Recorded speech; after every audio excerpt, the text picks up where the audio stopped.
James, thank you for having me. I am so excited to talk to you because you are multi-talented. Let's start at the beginning. When did you realize that it was pretty much predetermined that you were going to be an artist? So it's kind of something that's been in my blood. I was born in it. My father's an artist and I've always been around an artistic family. And then throughout school, I always wanted to be a drawer. I really liked drawing. And once I graduated high school and started college, I was a drawing major. And then one day at the atrium, I was eating lunch and I saw that they were having a Christmas sale. So all the glass majors had blown glass Christmas ornaments. And I was like, man, that's cool. I didn't know they did that here. So then the next semester, I switched my major to glass. And from there, I concentrated on blown glass and fused glass and kiln worked glass, everything that didn't have to do with the family business of stained glass. And once I graduated, I was a production glass blower for Kokomo Opalescent Glass, which is America's oldest art glass company. Yeah. And then after a short while there, I decided, maybe I do want to come back and run the family business one day. So I haven't turned back since. Okay, so tell me how it works when you are, you're in school, you are drawing, you love it, you see another medium that you like. I mean, did you just switch your major right away, or did you start to dabble in it, or? I just switched right away. You were like, glass, it's in my blood, I'm gonna do it. I thought it would be something fun because, in my family, everybody that's artistically inclined kind of has a specialty. Yeah. So I was like, well, blown glass is different. Maybe that can be my thing. Yeah. Okay, what kind of learning curve is it? Now you're like in the deep end, you have changed your major, you're gonna go all in.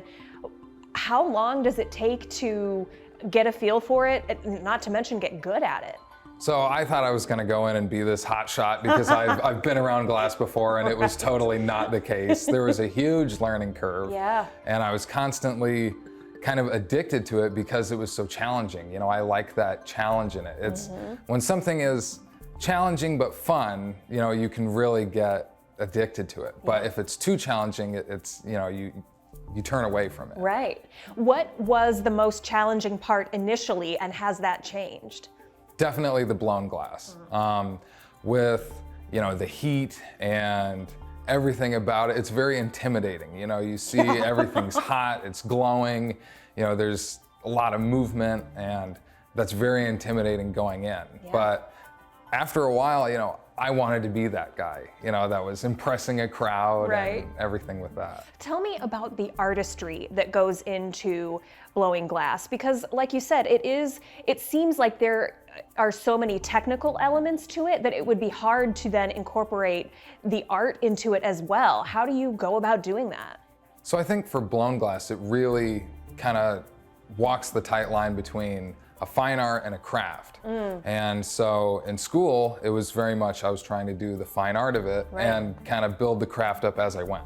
And then when I was a production glass blower, it was like, that's all craft. Your technique has to be on point. So then I think that was really beneficial to me because it was like, okay, once I learned more of the craft, then I could kind of bring back in some of the fine art to it and have some fun.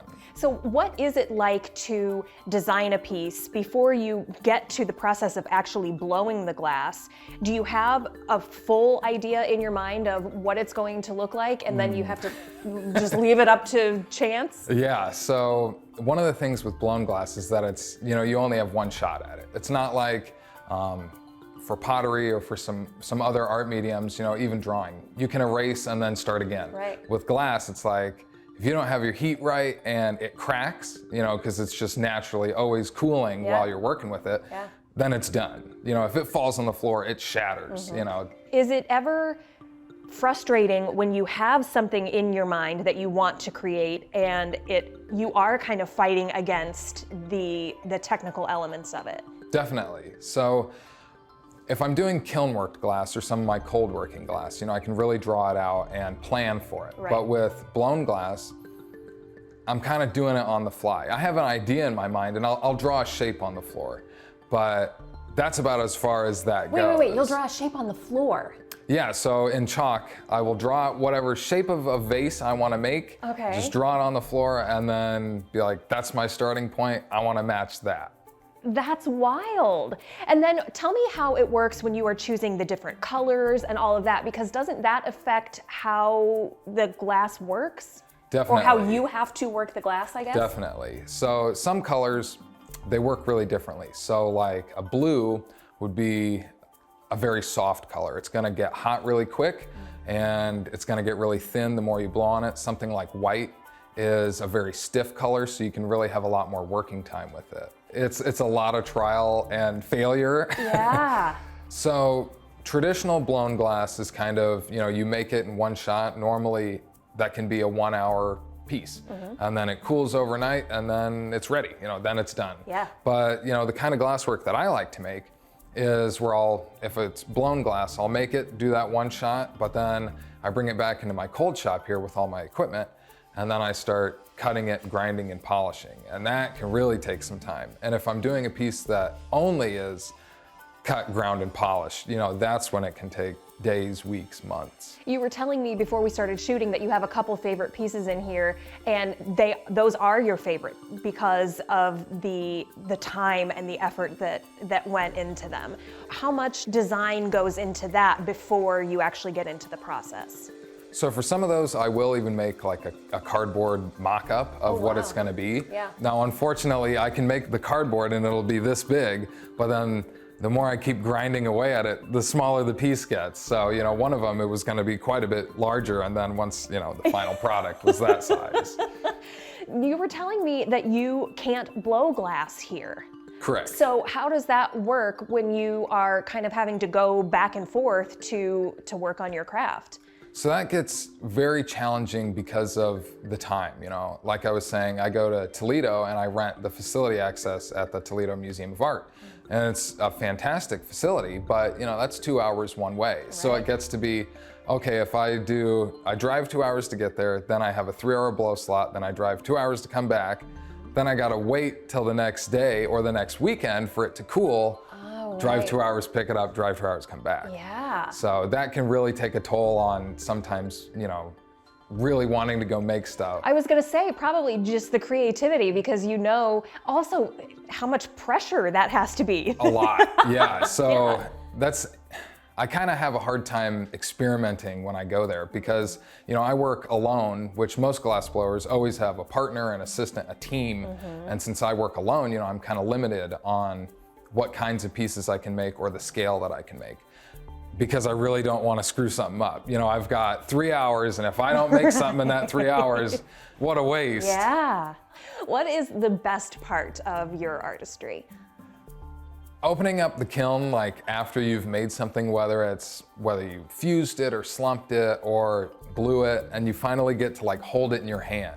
To me, it's similar with pottery. If you throw something on the wheel, it's super wet and flimsy, and so you can't really touch it until it dries. And then, I think being able to hold the object in your hand is probably the most satisfying part. I can imagine. Okay, I've talked to a few different glass artists, and I don't think I've heard anyone say slumped. Okay, tell me, what is slumping? Yeah. Okay, how do you slump glass? That's where you control how much it's going to melt, if you will. Okay. So normal slumping temperature starts in the kiln at about 1200 degrees. Between 12 and 1600 is normally a good range to slump. 16 might be a bit on the high side, but that's where it'll start to fall. It's not really gonna collapse on you, but you can, if you know how many minutes, like exactly that you want something to fall, you can have a really controlled effect. Give me an example of a piece that you would slump. That piece, Okay. the blue and pink stripe. So that was, I had cut all the glass into these strips. Yeah. Then I set it in a kiln. I cut a piece of clear glass to cap it, so that way it has a nice shiny overall finish. I fused it, so now I've got one sheet of all these different pieces. Yeah. Then I have a mold that's a bowl, and so then I set it on top of the bowl. I put the bowl upside down, put the piece, and then slowly let it fall. Slump. And sometimes that may take multiple firings, because if a piece is thicker, it's not gonna wanna go as much as you want. You may have problems with air bubbles causing holes to end up in the glass. I'm like stressed just hearing about it, because so much goes into it, from from the first step to the last, and there are so many variables that can ruin it. How often does that happen?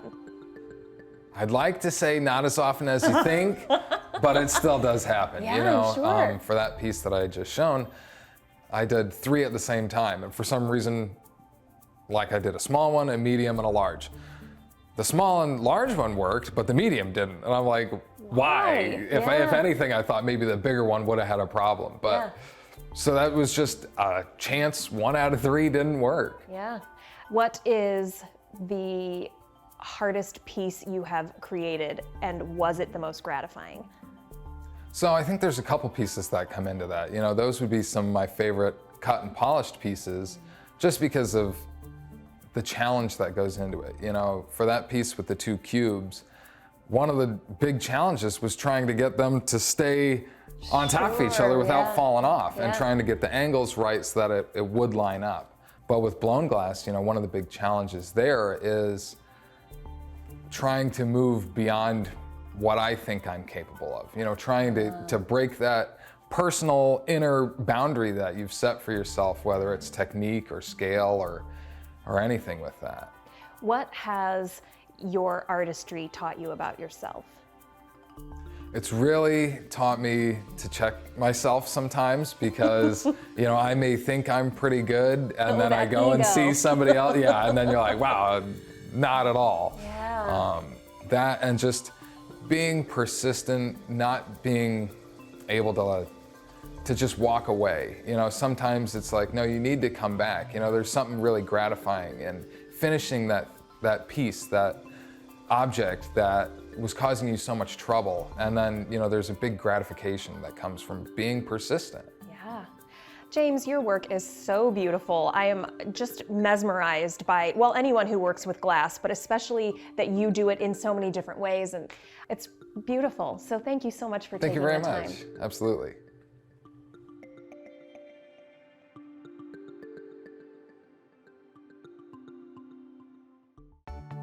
Arts in Focus on PBS Fort Wayne is funded in part by